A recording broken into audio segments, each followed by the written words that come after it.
تو اس نے کہا کہ سنقتل ابناہم، ہم ان کے بیٹوں کو قتل کر دیں گے، مار دیں گے، ونستحیی نساءہم، اور ان کی عورتوں کو زندہ چھوڑیں گے۔ اب عورتوں کو زندہ چھوڑنے کے پیچھے جو مقاصد تھے وہ کیا تھے؟ عورتوں کو زندہ چھوڑنے کی وجہ کیا تھی کہ عورتوں کو زندہ چھوڑا جائے گا؟ بہت ساری وجوہات ہیں اس کی۔ ایک تو یہ کہ عورتوں سے خدمت لینا، ان سے کام لینا، اور پھر انہیں ہر طریقے سے ٹارچر کرنا، جسمانی طور پر بھی، روحانی طور پر بھی، ذہنی طور پر بھی، ان سے محنت و مزدوری بھی کرانا، اور پھر ان کی عزت کو تار تار کرنا، ان کی عصمت پر حملہ کرنا۔ عورتوں کو زندہ چھوڑنے کی پیچھے ایک وجہ یہ بھی تھی کہ ان عورتوں سے جب وہ تعلق قائم کرتے تھے تو اس کی پیچھے وجہ یہ ہوتی تھی کہ ہماری نسل میں اضافہ ہو، ہماری اولاد میں اضافہ ہو، اور ان کی نسل کٹ جائے، ان کی جڑ کٹ جائے، ان کے یہاں اولادیں نہ ہوں، ان کی نسل آگے نہ بڑھے، اور ہماری تعداد میں اضافہ ہو، ان عورتوں سے ہمارے بچے پیدا ہوں۔ یہ بھی ایک وجہ تھی عورتوں کو زندہ چھوڑنے کی۔ تو یہ تھا فرعون کا ظلم و ستم، یہ تھا اس کا فتنہ اور فساد، یہ تھی اس کی بہت سخت سزا۔ ظاہر سی بات ہے، کوئی معمولی بات نہیں ہے کہ یہ بھی ایک مرد کے لیے کس قدر ناقابل برداشت بات ہے کہ اس کی عورتیں، یعنی اس کی بیٹیاں، بیویاں، بہنیں، مائیں، اور اس سے دوسرے لوگ کیا کریں؟ خدمتیں بھی لیں، اور پھر کیا کریں؟ اس کی عزت و عصمت پر حملہ کریں۔ تو یہ سب سزائیں واقعی انتہائی سخت سزائیں تھیں، یہ واقعی بلائے عظیم تھا یہ۔ وَإِنَّا فَوْقَهُمْ قَاهِرُونَ، اور فرعون نے اعلان کیا کہ ہمارا ان کے اوپر کیا ہے؟ زبردست اختیار ہے، اقتدار ہے، کیونکہ ہماری حکومت ہے، ہمارا اقتدار چل رہا ہے، ہم جو چاہیں کریں، ہمارے ہاتھوں میں حکومت ہے، ہم سے کوئی پوچھنے والا نہیں، کوئی سوال کرنے والا نہیں، کوئی کچھ کہہ نہیں سکتا ہم سے آ کر کہ تم ایسا کیوں کر رہے ہو۔ تو دیکھیے یہ چیز ہوتی ہے کہ جب انسان کے ہاتھ میں حکومت آ جاتی ہے تو وہ اس طاقت کا، اس پاور کا ناجائز استعمال کرتا ہے۔ حکومت کے ذریعے لوگوں نے عوام پر، رعایا پر بہت ظلم و ستم کے پہاڑ ڈھائے ہیں۔ تو یہ حکومت انسان کو کیا بنا دیتی ہے؟ مغرور بنا دیتی ہے، متکبر بنا دیتی ہے، گھمنڈی بنا دیتی ہے۔ آج کے دور میں بھی ہم اور آپ اس چیز کا مشاہدہ کر رہے ہیں کہ جن لوگوں کے ہاتھوں میں حکومت ہے وہ عوام پر کس قدر ظلم و ستم کے پہاڑ ڈھا رہے ہیں، کیسے مظلومے کی زندگی گزار رہے ہیں، کیسے بیچارگی کی زندگی گزار رہے ہیں، کس قدر پریشانیوں کا سامنا کرنا پڑ رہا ہے، نئے نئے فتنے، نئے نئے فساد، نئے نئے ظلم و جبر کی شکلیں سامنے آ رہی ہیں۔ تو بہرحال انسان کے ہاتھوں میں کسی ایک ملک کی حکومت آ جاتی ہے تو وہ سمجھتا ہے کہ شاید ہم کیا ہیں، سپر پاور ہیں، اب تو ہم جو چاہیں کریں، اب تو ہمارا اختیار ہے۔ تو یہ وقت موسیٰ علیہ السلام کے لیے اور ان کے قوم کے لیے انتہائی سخت وقت تھا یہ۔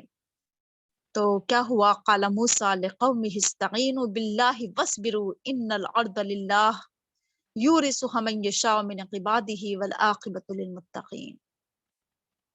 موسیٰ علیہ السلام کیا کر سکتے تھے ایسے موقع پر سوائے اس کے کہ اپنے قوم کو سمجھاتے، اپنے قوم کو نصیحت کرتے، اپنے قوم کو بڑے پیار سے سمجھا رہے ہیں کہ قال موسیٰ لقومہ، موسیٰ علیہ السلام نے اپنے قوم سے کہا کہ اس موقع پر کیا کرو؟ استعینوا باللہ واصبروا، اللہ سے مدد چاہو اور صبر کرو۔ ان الارض للہ، بے شک زمین اللہ کی ہے، یورثھا من یشاء من عبادہ، وہ اپنی زمین کا وارث جسے چاہتا ہے بناتا ہے اپنے بندوں میں سے، والعاقبۃ للمتقین، اور انجام کار متقین کے لیے ہیں۔ اس سے پتہ چلا کہ جب انسان کے اوپر بہت بڑی مصیبت آ جائے، تکلیف نہ پریشانی زندگی میں آ جائے تو ایسے موقع پر کیا کرنا چاہیے؟ استعینوا باللہ، صرف اور صرف اللہ ہی سے مدد چاہو۔ اللہ تعالیٰ کیا ہے؟ اللہ تعالیٰ ہی ولی ہے، اللہ تعالیٰ ہی وکیل ہے، کارساز ہے، کرتا دھرتا ہے۔ ساری اختیارات اللہ کے ہاتھ میں ہیں، یعنی ان کے ہاتھوں میں تو کیا ہے، ذرا سے ایک ملک کی حکومت ہے، باقی پوری کائنات کی حکومت تو اللہ کے ہاتھ میں ہے، اللہ کے قبضے قدرت میں ہے۔ اللہ تعالیٰ جو چاہے کر سکتا ہے، ناممکن کو ممکن کر سکتا ہے، وہ مصیبتوں کو دور کرتا ہے، وہ پریشانیوں کو دور کرتا ہے، وہ آزمائشوں کو ختم کرتا ہے۔ تو یہ وقت ہم سب کے لیے کیا ہے؟ ایک کٹھن وقت ہے، ایک مشکل وقت ہے ہم سب کے لیے، ایک آزمائش کا وقت ہے یہ ہم سب کے لیے۔ تو ایسے موقع پر کیا کرو؟ اللہ کو پکارو، اس سے دعائیں کرو، اس کے آگے رو گڑ گڑاؤ، اس سے معافی طلب کرو، استغفار کرو، اور اللہ سے نصرت کی دعائیں کرو۔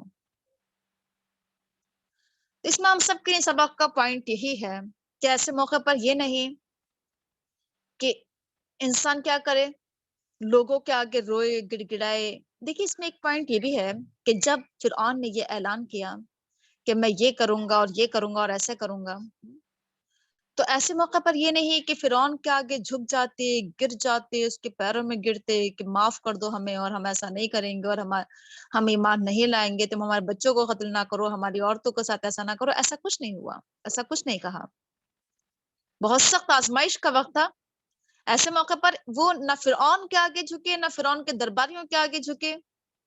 موسیٰ علیہ السلام سمجھا رہے ہیں کہ کسی انسان کے سامنے جھکنے کی ضرورت نہیں ہے، نہ گھٹنے ٹیکنے کی ضرورت ہے، نہ ایمان کا سودا کرنے کی ضرورت ہے، نہ ایمان کو بیچنے کی ضرورت ہے، بلکہ ضرورت اس بات کی ہے کہ صرف اور صرف اللہ سے مدد چاہو، اللہ کو پکارو، اسے آواز دو، وہ تمہاری سنے گا، وہ اس مصیبت کو دور کرے گا، وہ اس پریشانی کو دور کرے گا۔